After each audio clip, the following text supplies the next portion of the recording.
So I've had a weird hyperfocus as of late. Gods of the bathroom and the toilet, etc., and the priesthoods associated with them. I don't know why this is the hyperfocus, but here we are. So, in both Shintoism, Okinawan indigenous belief, and I believe in Korea, there are specific gods slash spirits of the bathroom. And I believe in all of those cultures there is also the more malevolent, like yokai or equivalent creature that is an abandoned toilet come to life. There was a Roman goddess of the sewers who, interestingly enough, later got more or less merged with Venus. There were also other Roman gods associated with it, and at least one alleged but not proven god of flatulence, but they're not going to necessarily be a part of this conversation. But all of those deities have a lot of heavy connection with, obviously, waste. And there needing to be a specific type of priesthood to spiritually deal with the waste. Now, keep in mind, this also has to deal with a lot when we're thinking more like outhouses and, a little bit with sewers, but keep in mind those are like exposed on the street sewers. So you're literally dealing with this waste in like some physical capacity rather than today. And that's just a strangely interesting idea because it does seem so natural when you think about it in that way.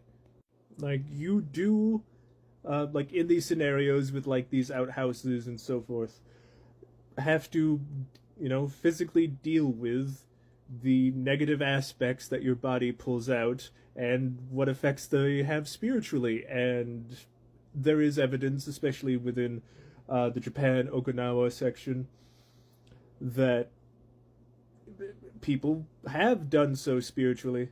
At least in Okinawa, it was kind of a priesthood that was lumped in with the general household priesthoods that the eldest woman in the house, like, their duties more than saying specifically priesthood, but there was a name for specific priestesses of the bathroom. And I don't know if in Okinawa or in Japan these are still a thing, rather than just we still do these duties because of tradition, but I feel like this is obligatory, but duty. But yeah, I just do think it's interesting because it's not something that we necessarily have to deal with in the same way anymore. And we just don't think about, our religious activities in the bathroom. I've probably accidentally rambled nonsense, but thank you for watching! So from what I can gather, it's not actually anything like that the majority of the like toilet gods or anything like that would have actually been used for, maybe called to, so it may have been like spiritual healing, but it wasn't that the act in of itself was a spiritual element. Most bathroom spirits slash gods seem to mostly be based around two things: the waste and destroying anything about that waste that would, like, defile anything. Likely spiritually and physically, because a lot of the bathroom spirits, especially within Japan and China, also have a direct correlation to the waste being used as fertilizer. And the fact of the bathroom being the bathroom. It's a very confined place, so in a lot of your political landscapes, it was likely the place to be assassinated. So they were also there for protection. Which isn't to say that what you're saying absolutely was never a thought process, just doesn't seem to be what's been written down. And I'm pretty sure we're both aware of certain I'm pretty sure there were rune staves that would make someone do that. So I can imagine, like, bathroom vatir being used to counteract such things. But that's musing on my part. But you also do mention getting right with the bathroom spirits, which is interesting. Because basically, if the place where everything went down wasn't clean, they could be malicious towards the household as a whole. There's at least one bathroom spirit in China that's a little more like a ghost. It was apparently of a concubine that was assassinated in the bathroom and was often malicious towards people unless it was properly sated. And I think there's at least one legend about her causing runs in of themselves. Like, admittingly, my research so far is very surface level, partially because this is just a very bizarre rabbit hole to go down, especially when most of the sources are not in English. But I hope I answered your question to some satisfactory degree. So, a little more on gods and spirits of toilets, and there's going to be a list later, but like updating the thing, because I said there's like two qualities. There's technically a third that I do think needs to be talked about, and admittedly this didn't happen until I had a private conversation with someone who is much closer to the like Shinto and other Eastern spiritualities. So we have to remember, and this is even good for us Westerners because it changes a couple things for us sometimes, but a lot of Eastern spiritualities are inherently animist. Everything has at least a spirit or spiritual energy, and that includes human waste. And also keep in mind, these are current living religions. So these are religions that have withstood the test of time from previous eras, and within the age now with science and whatever, continue to thrive. So certain things both applied before and change with scientific explanation. But yeah, human waste is inherently a part of the cycle of destruction and rebirth, if we're gonna put it like at its lowest point, so this isn't not an even longer video.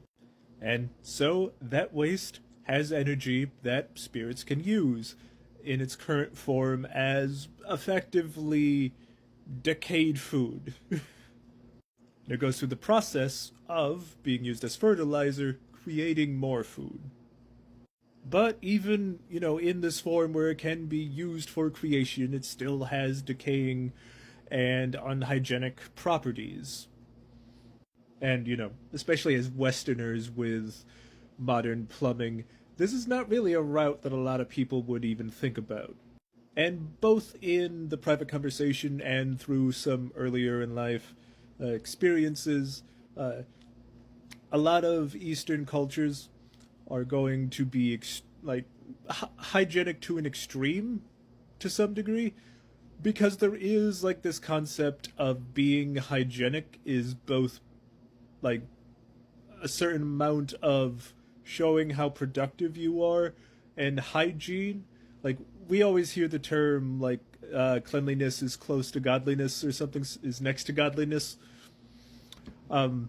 Sort of in their mind, if they're within the culture and all that, it's more like being hygienic is one of the ways that separate humans from demons. So it's a facet of all that that's ingrained into the culture and the religion. Onward to the list. In no particular order, and likely most of them are mispronounced. Kawayakami, which are quite literally god of toilets, sometimes depicted as a blind man with a spear. So there's some obvious tomfoolery there, so it's sometimes custom to clear your throat before you squat. Section B-san, which is one where you would give them the branch of either a willow or a nettle tree with some mochi, and you would ask them to protect your home and the inhabitants of said home from getting bladder infections. The Rakor Kamoi of the northern Japanese Anu people, which seems to exist specifically in of around the toilet, but seems to almost be an offensive household defender. The Furu no Kami of Okinawa and the surrounding Ryu Islands also seems to be a household protector, in that As long as the bathroom is kept clean and everything, it will, and it gets, regular updates on the status of the family, it will prevent hauntings of the area. The Korean Cheoksun, which is one of the most dangerous of the regular household spirits that you can have, seems to regularly despise children, and if you don't cough 3 times before using the bathroom, she may strangle you with her hair. By the way, I probably should have said this before. I mean absolutely no disrespect if I seem confused while giving the facts of some of these. But again, culture separate from my own, so some of the concepts are kind of wild. To me. In China, there is Zaigu, who is a benevolent version of the ghost that I talked about before. She was a concubine who was seemingly killed by her concubinate's wife, but the eternal Jade Emperor, because she was killed in a latrine, made her the goddess of latrines. In certain forms of Buddhism, the god of the latrine is a Chusma, who is really focused on the destruction of defilement part of everything. And in these forms of Buddhism, the latrine is one of the 3 sacred spaces for contemplation, along with the meditation room and effectively the dining hall. And this isn't so much a god or spirits of the latrine, but in Maori culture, historically, the Autua were said to convene at the village latrine, and so therefore that would kind of be, a sacred space of reverence in a weird way. Again, I shouldn't say weird way, it's just...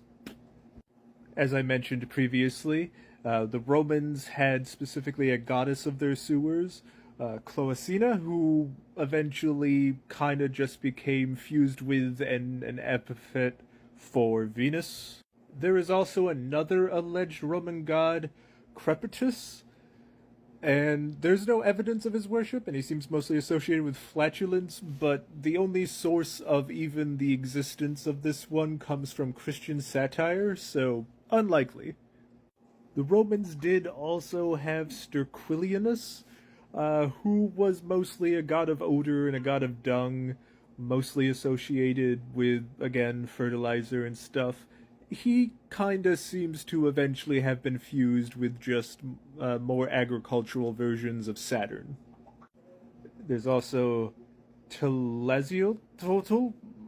I apologize, but I don't know how I'm supposed to get pronunciations from this. It's not my intent to be disrespectful, I've just never seen a lot of these pronounced, but was an Aztec deity of defecation and a bunch of other things, and specifically the patroness of adulterers.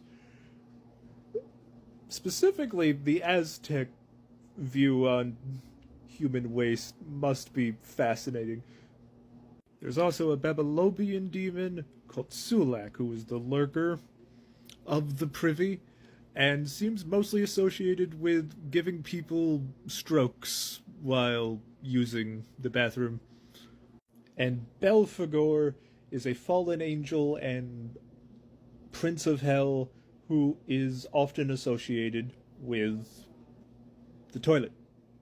By absolutely no means an exhaustive list, there are likely more. And as bizarre as whatever this hyperfixation is, it's certainly interesting to see such a varied cast representative of such an act. So, yeah, thank you for watching. It's another Fair Folk Friday, and today we're going to Japan to talk about one of their yokai, specifically the Akamanto, also known as the Red Cloak. And reading about this one is a lot like reading something from the SCP Foundation, so... Now there's a lot of variances to this myth, but at the same time, they all kind of amount to roughly the same thing, just events are different, or specifics. But effectively, this is a ghost that haunts restrooms, usually stalls, that effectively don't have toilet paper. Which stall it is seems to change a lot. If there are 4 or more stalls, It will usually be the fourth one because of associations with the number 4 with death. Sometimes, if it's like a smaller bathroom with only 3 stalls, it's the middle one. But effectively, it haunts bathroom stalls, usually in public areas, and also usually more associated with public schools. So the student would be there without toilet paper, and they would see, eventually, this red cloaked figure that would ask them red toilet paper or blue. One student, who apparently had asked for the red toilet paper, was found with many cuts and other lacerations on his body, found by another student, and the stall walls were sprayed with their blood. Eventually, this happened again to another student, and when asked question red or blue, remembering the legend, chose blue. This time, somehow all of the blood had left the body of the student, leaving him blue in the face and dead. Like, being in the bathroom stall without toilet paper is already a precarious situation. Why make it a horror movie? As I said earlier, there's a lot of different variations of what might happen to you by choosing one or the other, but it does generally seem red is more violent, blue is terrifying, but not as physically violent. There's also different variations of how the spirit looks. Now, the name in modern Japanese roughly translates to red cloak, however, not always. In the 1930s, a manto was actually like a sleeveless kimono. So, yeah, there's variations in how it looks. There's also been different colors in the choices. It's usually always red, but the other choice is usually something different, and that varies. Every so often, it will be red or purple, and apparently purple is the choice to not have anything happen to you. In some variations, it's basically just saying, no thank you, and continue your business without using toilet paper, and that's how you get out of anything happening to you. In other stories, it seems to be a direct punishment because worse things than death can happen to you, including being dragged through the toilet to the underworld. Thank you for watching.